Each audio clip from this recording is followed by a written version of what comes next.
the American Revolutionary War, a fight for freedom, the first revolution against England, and the creation of a new country. All these things were effects of the Great American Revolution against England. During the war, most of the battles were fought in the North, but one state in the South provided a huge impact: South Carolina. South Carolina held many of the losses and the wins for America. The Revolutionary War was a major turning point for the U.S., and South Carolina played a big part through the help of Francis Marion and the women of Charleston, South Carolina. The Revolutionary War was the first step to freedom. South Carolina contributed to the freedom later acquired at the end of the war. Francis Marion played a huge role as the general of the guerrilla forces for South Carolina. Marion was born at his family's plantation in Berkeley County, South Carolina, probably in 1732.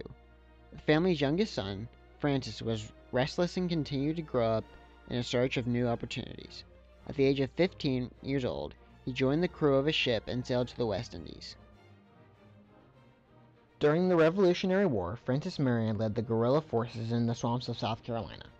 Guerrilla warfare includes a hit-and-run tactics that allowed Francis Marion to easily escape his enemies in battle. In 1775, Marion was elected to the first South Carolina Provincial Congress, an organization in support of colonial self-determination. After the battles of Lexington and Concord, on April 19, 1775, the Provincial Congress voted to raise 3 regiments, commissioning Marion as a captain in the second. When he saw combat during the Battle of Fort Sullivan in June 1776, Marion acted valiantly, but for much of the next 3 years he remained at the fort, occupying the time by trying to discipline his troops, whom he found to be a disorderly, drunken bunch insist on showing up to roll call barefoot. When the American Revolution was being fought, Francis Marion was given permission to organize the Williamsburg militia. And they were fighting as guerrillas, although they didn't use that word. A guerrilla, he fights a little war. He's sort of an independent. He sort of picks off the last man as the unit passes by. And that's what Francis Marion did. And so he fought in what you and I call the PD. He fought down in the Blue Savannah. He fought down at Britain's Neck. He fought in what are today the counties of things like Marion and Florence and Williamsburg, even Clarendon. And as gradually the rebels began to push the British back toward Charleston, where they came from, Marion and his men fought. Because of his fights as a guerrilla warman, he became known as a Swamp Fox. In November of 1780, Marion earned the nickname he is remembered by today. British Lieutenant Colonel Banastre Tarleton, informed of Marion's whereabouts by an escaped prisoner, chased the American militia for 7 hours. Covering some 26 miles, Marion escaped into a swamp, and Tarleton gave up, cursing, "As for this damned old fox, the devil himself could not catch him." Marion was chasing against the British.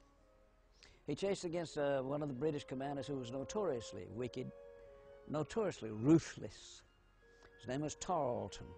Tarleton was looking for General Sumter, whom they called the Gamecock, and looking also for Francis Marion.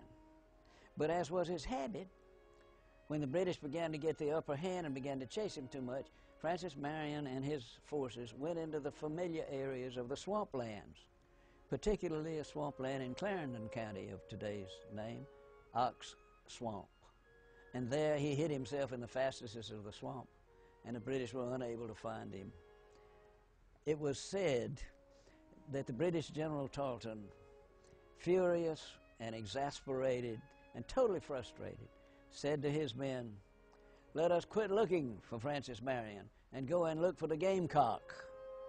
As for this," and he was referring to Francis Marion, "as for this damned old fox, the devil himself could not catch him." The name Fox, the word Swamp Fox, became, in the legend of Francis Marion, not a curse word, but something to be proud of.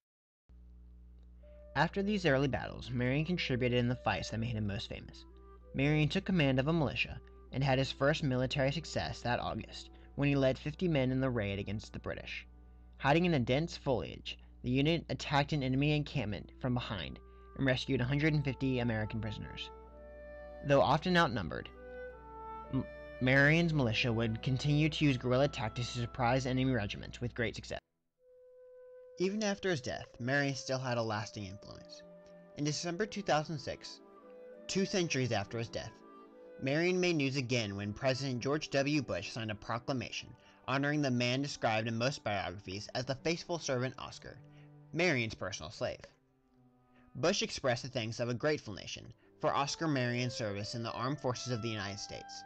Identified by genealogist Tina Jones, his distant relative, Oscar is the African-American cooking sweet potatoes in John Blake White's painting at the Capitol. Women also played a role in the South Carolina's tribute to freedom and the Revolutionary War. Dorothy Sinclair was the wife of General Richard Richardson, who died after being taken prisoner by the British during the fall of Charleston in 1780. British Colonel Banastre Tarleton and his troops burned the Richardson family home in 1781. This was after Dorothy Sinclair sent her son out to warn Francis Marion and his men that Tarleton was in the area and on Marion's trail to capture him. This message allowed Marion and his men to escape Tarleton again. Before he burned the family home, Tarleton forced Dorothy Richardson to feed him, and then he had the corpse of General Richard Richardson dug up because he wanted to look into the face of a real general. Emily Geiger was a young woman who lived with her elderly father in the Tory-infested back country of South Carolina. Geiger bravely volunteered to make the long and dangerous ride from Green Camp on the broad river of Sumter's Camp on the Watery River. To keep the Tory from finding the message she was carrying, Geiger memorized every word, then tore it into shreds and ate the shreds of the paper. Geiger was later given gifts for her bravery, including ones from Martha Washington. It has also been said that women on the state seal of South Carolina was designed to resemble Emily Geiger. After the city of Charleston fell to the British in 1780, Maud and her children moved to a family summer home in the Congaree River in present-day Calhoun County. She had been helping the American Continental soldiers throughout the war by giving them supplies, but her greatest contribution came in May 1781. British soldiers had taken over her home on the Congaree River and were using it as a fort between Charleston and Camden. The British had moved Maud out of the main house into a smaller house on the plantation. Continental forces under the command of Lieutenant Colonel Henry Lee and General Francis Marion were advancing to siege the fort. When Lee informed Maud of their plans, Maud immediately approved of the measure and was glad to help. Maud even went as far as to help by giving the colonel a set of bows and arrows to use to set the house on fire, and Maud was later given payment for her services during the war. The women played a huge role in the Revolutionary War. Some dressed as men in the war, some carried secret letters, and some provided supplies to the American militia. The women in South Carolina were some of the best examples of these women. Without their support, dedication, and actions, the militia would not have been prepared or able to compete with the English forces. Francis Marion and the women of Charleston, South Carolina, were able to provide failures and losses to the Revolutionary War. Francis Marion played a huge role as leader of the South Carolina troops and how he directed the troops in guerrilla warfare. The women played a much smaller role, but an equally important one. They supplied support for their husbands fighting in the war, and sometimes were nominated as soldiers themselves. Without these individuals, it can be said that America would not have been set free in the Revolutionary War.